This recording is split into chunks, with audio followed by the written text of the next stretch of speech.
बच्चों कक्षा 12 की भूगोल विषय के चैप्टर नंबर 4 जिसका नाम है बच्चों मानव बस्तियाँ, इसके भाग 2 नगरीय बस्तियों का आज हम अध्ययन करेंगे।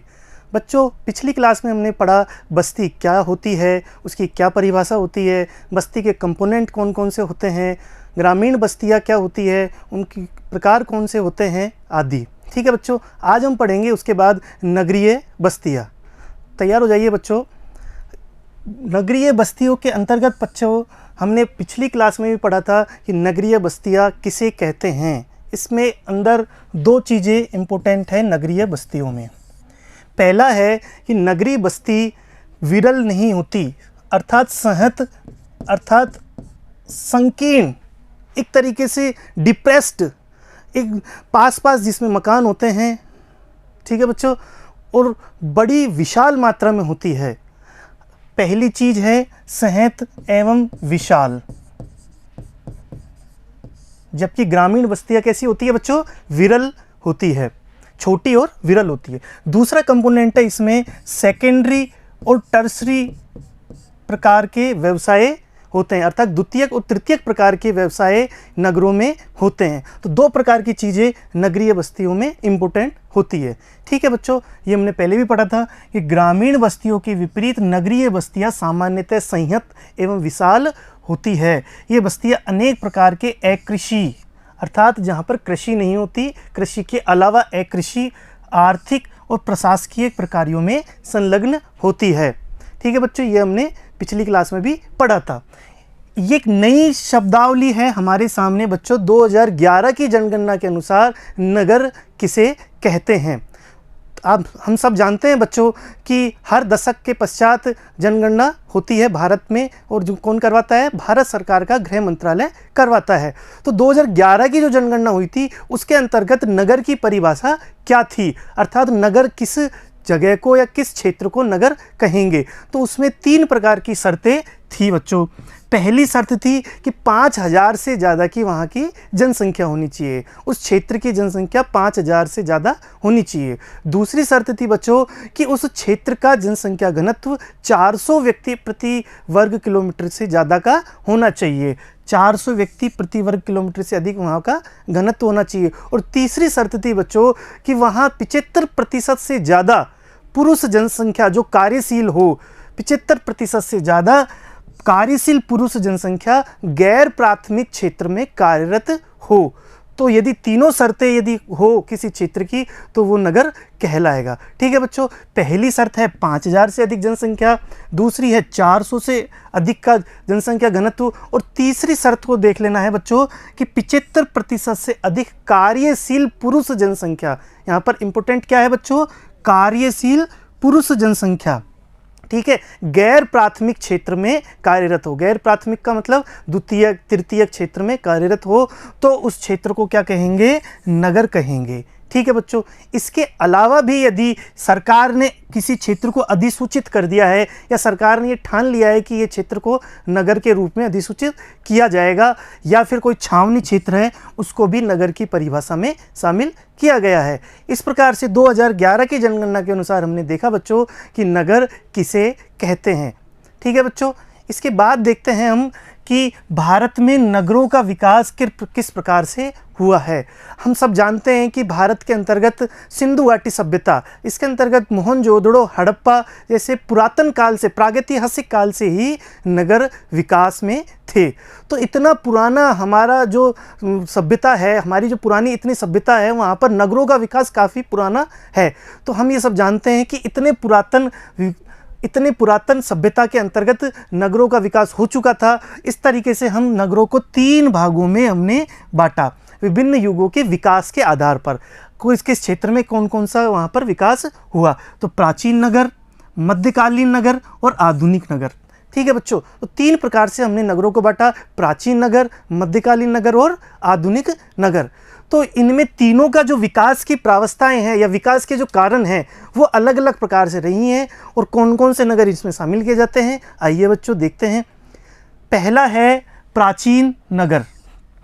प्राचीन नगर के अंतर्गत हम देखते हैं बच्चों हजारों साल पहले वो थे, और इनका जो कारण या उत्पत्ति होती है वो धार्मिक या सांस्कृतिक प्रकार से होती है। इनका कारण क्या है? धार्मिक या सांस्कृतिक। तो कौन कौन से शहर या कौन कौन से नगर है इसमें बच्चों? देखो, वाराणसी, प्रयागराज, पाटलिपुत्र जिसे हम पटना कहते हैं, जैसे नगरों का विकास धार्मिक एवं सांस्कृतिक केंद्रों के रूप में हुआ। यहाँ पर इंपॉर्टेंट बात क्या है बच्चों? उस समय पर धार्मिक और सांस्कृतिक केंद्र के रूप में इन प्राचीन नगरों का विकास हुआ। उसके पश्चात देखते हैं मध्यकालीन नगर कौन कौन से थे। ठीक है बच्चों, दिल्ली, जयपुर, ये जयपुर शहर है, ये मध्यकालीन नगरों में सबसे सुव्यवस्थित शहरों में से जाना जाता है विश्व में। ठीक है बच्चों, इसके जो वास्तुकार थे वो विद्याधर भट्टाचार्य थे। आगरा, हैदराबाद जैसे नगरों का विकास राज्य और रजवाड़ों के मुख्यालयों पे, यहाँ पर इंपॉर्टेंट क्या बात है कि यहाँ छोटे राज्य या राजाओं के अधीन और रजवाड़ों के मुख्यालयों के केंद्र के रूप में इन नगरों का विकास हुआ। तो पुरातन या प्राचीन नगर किस कारण से हुआ? धार्मिक और सांस्कृतिक केंद्रों के रूप में। मध्यकालीन नगर क्यों हुआ? राजा या रजवाड़ों के केंद्र के रूप में, उनके मुख्यालयों के रूप में। और तीसरा है आधुनिक नगर। ये आधुनिक जो नगर है बच्चों, वो अनेक कारणों से विकसित हुए। इसमें बहुत सारे अनेक प्रकार के कारण हैं, जैसे कि अंग्रेजों द्वारा तटीय क्षेत्रों में सूरत, सबसे पहले अंग्रेज तटीय क्षेत्रों में आए थे, इसलिए सूरत, दमन, गोवा, पुडुचेरी, इन क्षेत्रों का इन्होंने विकास किया। यहाँ पर बंदरगाह विकसित किए जिससे कि व्यापार में सुविधा हो। ठीक है बच्चों, इसके बाद मुंबई, चेन्नई, कोलकाता, ये 3 बड़े महानगर इन्होंने विकसित किए और देश के 3 तरफ नोड जिसके कहते हैं हम, ये बहुत ही बड़े केंद्र के रूप में इन्होंने विकसित किए। ठीक है बच्चों, उसके बाद औद्योगिक नगर के रूप में जमशेदपुर।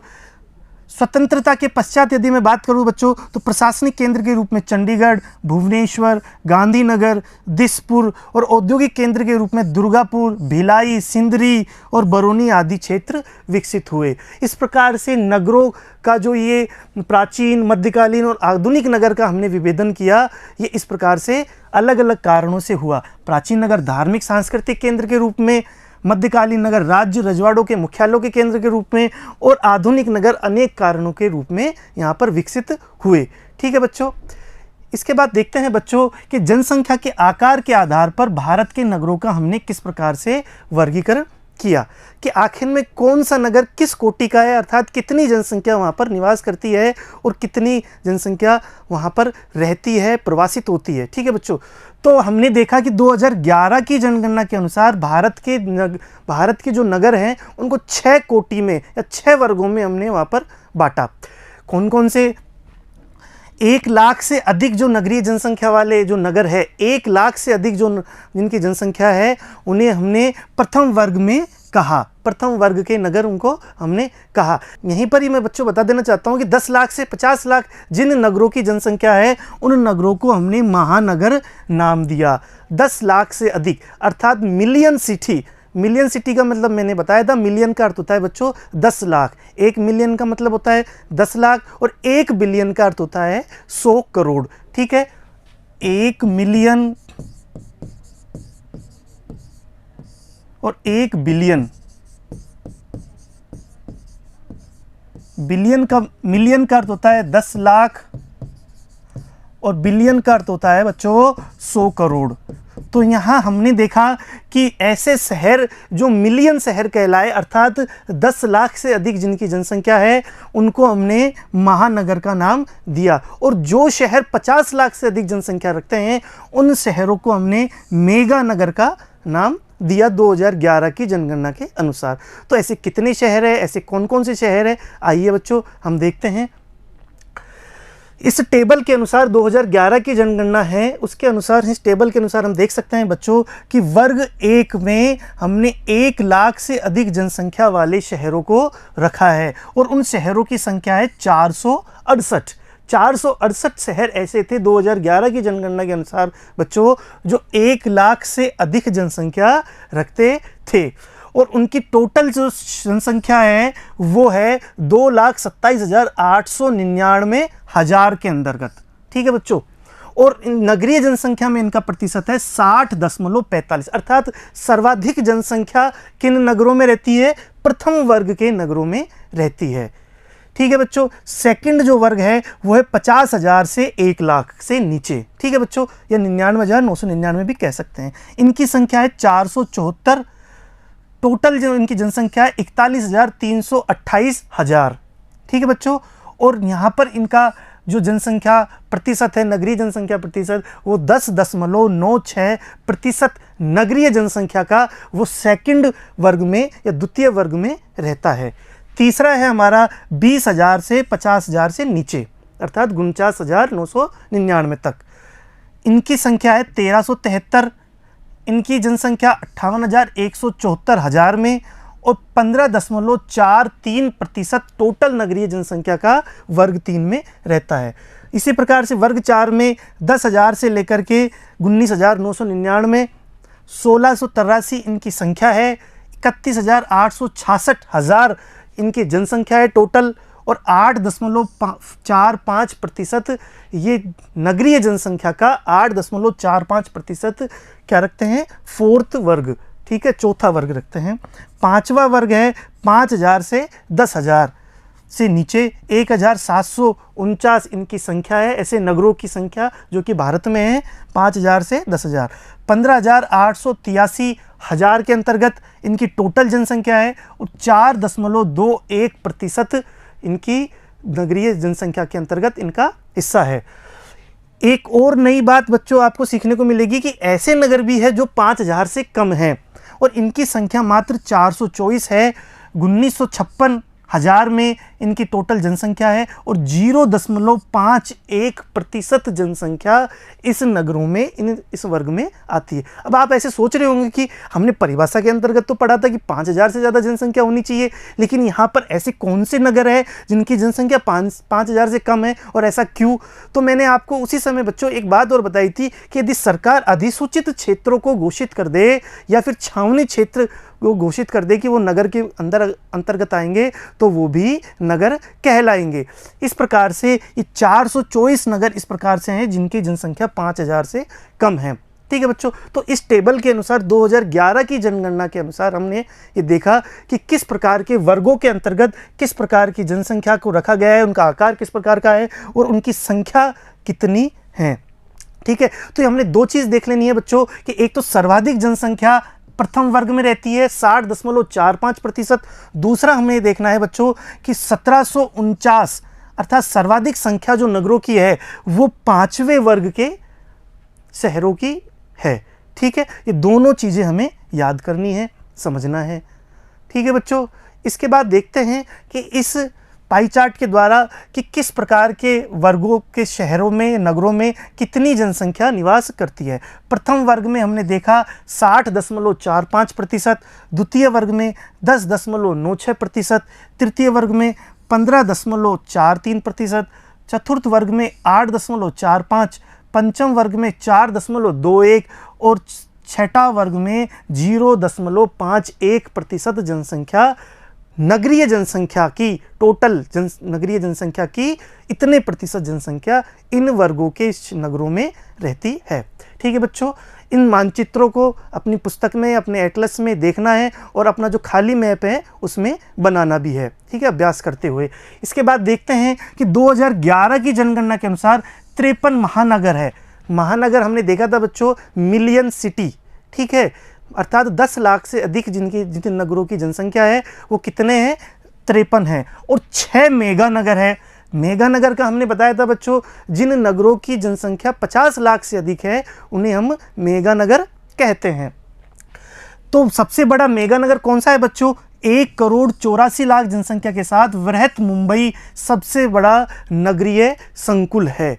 ठीक है, इसके पश्चात दिल्ली, कोलकाता, चेन्नई, बेंगलुरु और हैदराबाद अन्य मेगा नगर है। तो इस प्रकार से हमने देखा कि सबसे बड़ा जो नगर है या नगरीय संकुल है वो है वृहत मुंबई। उसके पश्चात दिल्ली, कोलकाता, चेन्नई, बेंगलुरु, हैदराबाद और ये 6 जो है वो मेगा नगर कहलाते हैं। ये 2011 की जनसंख्या के अनुसार था। उसके पश्चात 2021 की जब जनगणना आएगी तब हो सकता है कि इनमें बदलाव हो सके। ठीक है बच्चों, इसके बाद देखते हैं बच्चों हम कि नगरों के प्रकार्यात्मक वर्गीकरण किस प्रकार से हुआ। अभी तक हमने देखा था बच्चों नगरों का जनसंख्या के अनुसार वर्गीकरण किस प्रकार की है, किन नगरों में कितनी जनसंख्या निवास करती है, इस हिसाब से हमने उनको बांटा था। अब हमारा जो टॉपिक है वो है कि उनके कार्यात्मक आधार किस प्रकार के हैं नगरों का।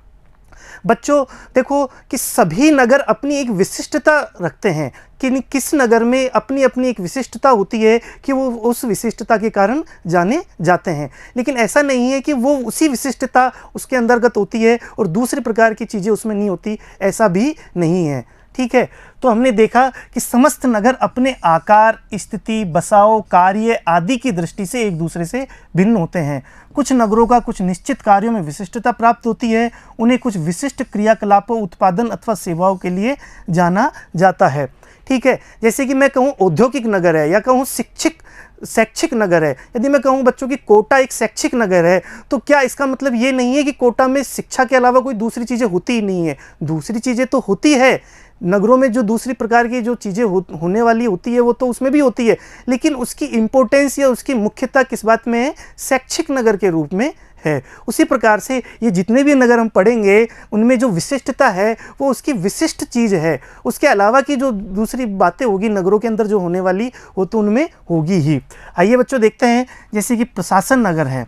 प्रशासन नगर में नई दिल्ली चूँकि भारत की राजधानी है, इस वजह से चंडीगढ़ पंजाब हरियाणा दोनों स्टेट्स की राजधानी है और केंद्र शासित प्रदेश भी है। जयपुर राजस्थान की राजधानी, गांधीनगर गुजरात की राजधानी, इम्फाल, चेन्नई। औद्योगिक नगर की यदि मैं बात करूं बच्चों तो उद्योगों के कारण विकसित नगर जैसे कि मुंबई, सलेम, जमशेदपुर, हुगली, भिलाई आदि जो नगर है यह औद्योगिक नगर के रूप में जाने जाते हैं। तीसरा है बच्चों परिवहन नगर। ऐसे नगर जो या तो बंदरगाह के रूप में हो या आंतरिक परिवहन के रूप में विकसित किए हो, हमारे देश के इनलैंड जो परिवहन है उसके अंतर्गत विकसित किए गए हो। कांडला, कोच्चि, विशाखापट्टनम जैसे पत्तन नगर। ठीक है, पत्तन नगर मतलब बंदरगाह जहाँ पर एक्सपोर्ट इंपोर्ट विदेशों से या स्थानीय रूप से हो। धुलिया, मुगल सराय, कटनी जैसे आंतरिक परिवहन के केंद्र भी परिवहन नगर कहलाते हैं। ठीक है बच्चों, उसके बाद देखते हैं खनन नगर, जहाँ पर विभिन्न प्रकार के खनन किए जाते हों। समृद्ध खनिज क्षेत्रों में विकसित नगर जैसे रानीगंज, झरिया आदि।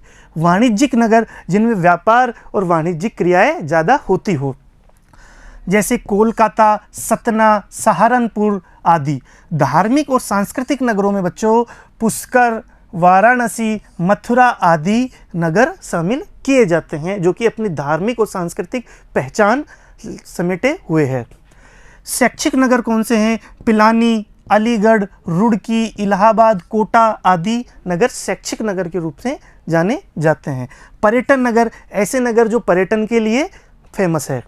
नैनीताल, मसूरी, शिमला, माउंट आबू आदि ये क्या है कि पर्यटन नगर के रूप में विख्यात है। हम सब जानते हैं कि ये सब पर्यटन नगर है और हर कोई यहाँ पर जाना चाहता है।